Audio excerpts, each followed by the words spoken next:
جی دوستو، السلام علیکم۔ ملاقات کا دوبارہ ٹائم ہوا چاہتا ہے۔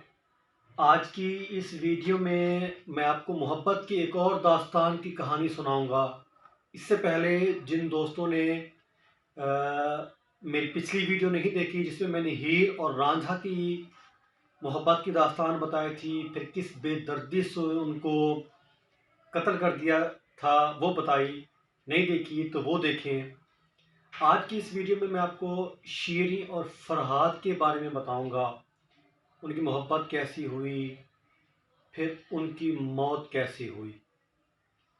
ایران کا ایک بادشاہ تھا، وارث جان، بڑا خوبصورت بادشاہ تھا۔ بادشاہی جاہ و جلال رکھتا تھا، وسیع و عریض اس کی سلطنت تھی، لیکن وہ اکثر پریشان رہتا تھا۔ پریشان کیوں؟ کہ اس کے ہاں کوئی اولاد نہیں تھی، تو گھر سے وہ دربار آتا، دربار سے پھر گھر جلدی چلا جاتا تھا، پریشان رہتا تھا۔ ایک دفعہ وہ دربار سے گھر گیا، گھر پہنچا، دروازے پر دستک ہوئی، ایک فقیر، ایک گداگر بیگر آیا اس کے گھر پہ، دستک دی، خیرات چاہیے۔ تو بادشاہ نے کنیز کو ذمہ لگایا کہ بھائی فلاں فقیر آیا ہوا ہے، اس کو خیرات دو۔ کنیز گئی، فقیر نے منع کر دیا کہ بادشاہ خود آئے تو میں اس سے خیرات لوں گا، ورنہ نہیں۔ بادشاہ غصے میں واپس آیا، ہاں بھائی کیوں بلایا مجھے؟ فقیر، بادشاہ سلامت، میں روز آپ کو دیکھتا ہوں، گھر سے دربار، دربار سے گھر، آپ مجھے پریشان نظر آتے ہیں اکثر۔ بادشاہ، بے بات تو تمہاری ٹھیک ہے فقیر میاں، اصل معاملہ یہ ہے کہ میرے گھر میں اولاد نہیں، بیٹا نہیں ہے، میرے بعد جو میری سلطنت کا وارث ہو، میرے بعد جو بادشاہ کہلائے، دنیا کا، اپنے ملک کا امیر کہلائے۔ تو فقیر نے بادشاہ کو بڑے غور سے دیکھا، بڑے غور سے دیکھا کہ بادشاہ سلامت، آپ کے نصیب میں بیٹا نہیں ہے۔ رب کائنات نے آپ کی قسمت میں ایک چاند سی بیٹی لکھی ہے، بیٹا نہیں۔ بادشاہ اس کے بات سن کے واپس آتا ہے،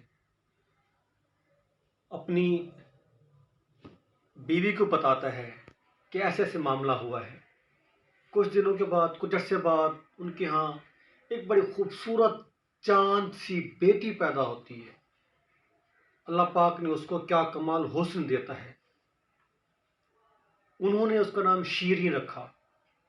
شیریں چھوٹی تھی، محل میں کھیلتی رہتی تھی۔ بادشاہ نے وزراء کو بلایا کہ بھائی سارے آ جاؤ، شیریں اب ایسا ایسا بڑی ہو رہی ہے، اس کے بارے میں، اس کے مستقبل کے بارے میں کیا لاہ عمل اختیار کیا جائے۔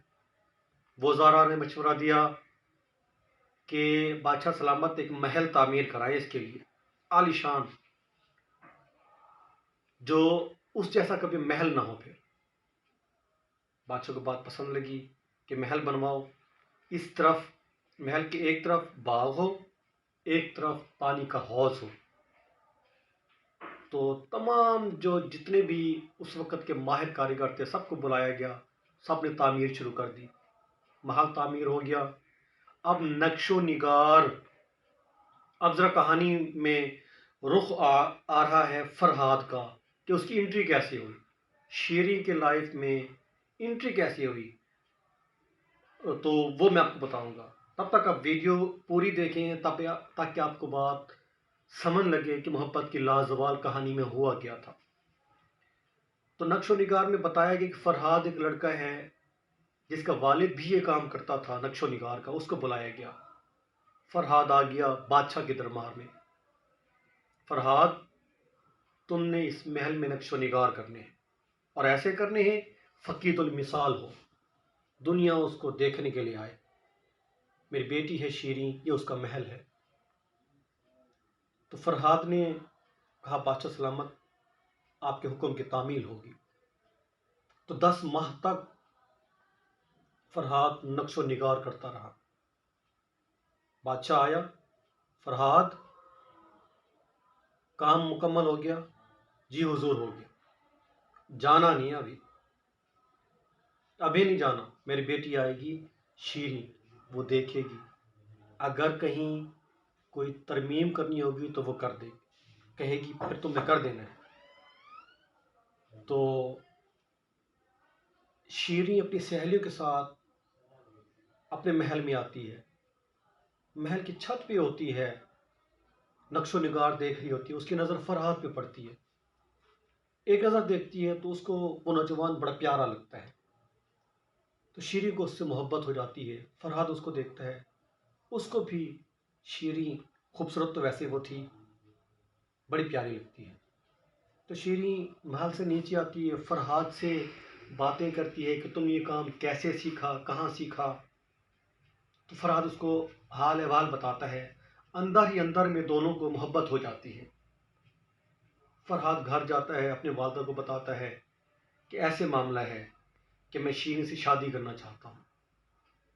اس کی والدہ نے منع کیا کہ بیٹا وہ بادشاہ کا گھر ہے، تم گداگر ہو، غریب ہو، فقیر ہو، حقیر ہو۔ تو فرہاد نے کہا کہ اماں جان اگر آپ ایسا نہیں کریں گی تو میں آپ کے سامنے اپنی جان دے دوں گا، اپنے آپ کو ختم کر دوں گا۔ تو والدہ تھی، اس سے برداشت نہ ہوا، بادشاہ کی دربار میں گئی، روتے روتے گئی۔ بادشاہ سلامت پوچھا اماں خیر تو ہے؟ میرے دربار میں رو کر آ رہی ہو، کس نے تمہارا یہ حال کیا ہے؟ میں اس کا سر قلم کر دوں گا۔ اماں نے اس سے جان کی امان پائی کہ بادشاہ سلامت میری جان بخشی ہو تو میں عرض کروں۔ بادشاہ نے اس کی جان بخشی کرا دی۔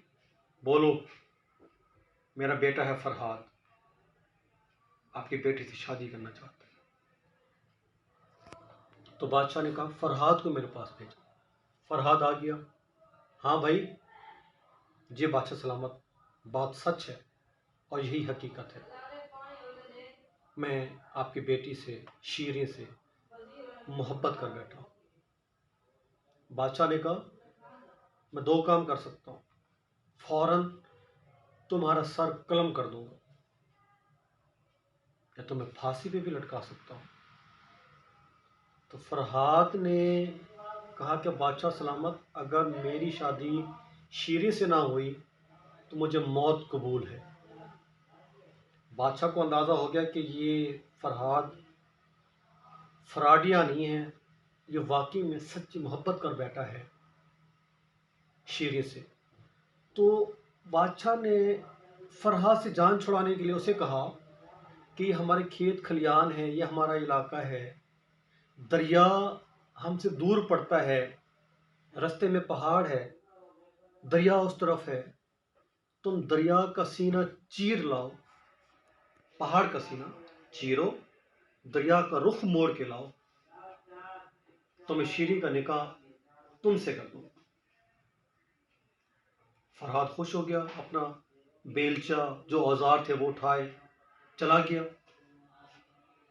اپنے ان اوزاروں سے پہاڑ کی کھدائی کرنے لگے۔ 10 سال لگ گئے اس کو، 10 12 یا 13 سال روایات میں آتے ہیں۔ کھدائی کرتے کرتے اس نے دریا کو رخ موڑ دیا، پہاڑ کا سینہ چیرا، دریا کا رخ موڑ دیا۔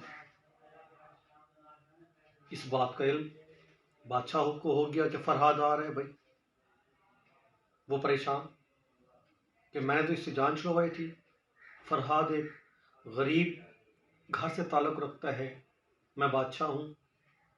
شیریں کو پتہ چلا، وہ خوشی سے نہال چھت کے اوپر چلی گئی دریا کا نظارہ کرنے کے لیے کہ وہاں سے تو دیکھوں کہ فرہاد نے میرے لیے کیا کیا ہے۔ بادشاہ نے ایک بڑھیا کے بارے میں سنا ہوا تھا، عبد الرحمن میں ایک بڑھیا آ گئی ہے، بڑی عیار تھی، مکار تھی، چالاک تھی۔ اس کو بلوایا کہ بوڑھی اماں معاملہ یہ ہے، فرحاد یہاں تک نہ آ پائے دربار تک، کوئی حل بتاؤ۔ بڑھیا بولی، بادشاہ سلامت، اگر میں آپ کا یہ کام نہ کر پاؤں تو پھر میری عیاری کس کام کی؟ اس نے شیریں کا بڑا خوبصورت لباس منگوایا بادشاہ سے کہ مجھے دیں۔ وہ لے کے اس نے اس خوبصورت جو جوڑا تھا شیریں کا، خون لگایا، وہاں چلے گی اس طرف جہاں فرحاد آ رہا تھا۔ فرحاد خوش، بڑھیا ملی، فرحاد میاں بڑے خوش ہو۔ اس نے وجہ بتا دی، لیکن بڑھیا نے بتایا خوش ہونے کی ضرورت نہیں ہے، جس سے تم محبت کرتے ہو وہ اب اس دنیا میں نہیں رہی، وہ تو مر چکی ہے بھائی۔ فرحاد اس بڑھیا کے یہ الفاظ سن کے دھاڑ دھاڑ رونے لگا، زارو قطار رونے لگا۔ پھر اس نے اپنے ہاتھ میں جو اس کے پاس بیلچا تھا، اوزار تھا، وہ اپنے سر میں دے مارا، اس کے سر کے 2 ٹکڑے ہوئے، وہیں پر اس نے اپنی جان دے دی۔ اس بات کا علم شیریں کو ہوا، اس نے اپنے محل کی چھت سے چھلانگ لگائی، اس نے بھی جان دے دی۔ جو بادشاہ تھا شیریں کا والد وارث جان، اس کو سزا کیا ملی قدرت کی طرف سے؟ ایک ایسی لا علاج مرض میں مبتلا ہو گیا جس کا علاج کسی کے پاس نہیں تھا، اور اس مرض میں اس کی جان چلی گئی، مر گیا۔ اور بڑھیا، روایت میں آتا ہے کہ اس بڑھیا کی جب موت ہوئی تو ایک کالے پتھر میں تبدیل ہو گئی۔ وہ آج تک بھی لوگ اس پتھر کو دیکھتے ہیں، اس بڑھیا کو کوستے ہیں کہ تمہاری عیاری مکاری 2 معصوم نوجوانوں کی اس نے جان لے لی۔ میں امید کرتا ہوں کہ آپ لوگوں کو میری یہ ویڈیو پسند آئی ہوگی۔ ابھی تک ان دونوں کی قبریں ایران میں موجود ہیں، شیریں اور فرحاد کی۔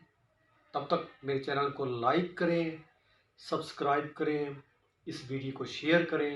تب تک ملتے ہیں نئے ویڈیو کے ساتھ۔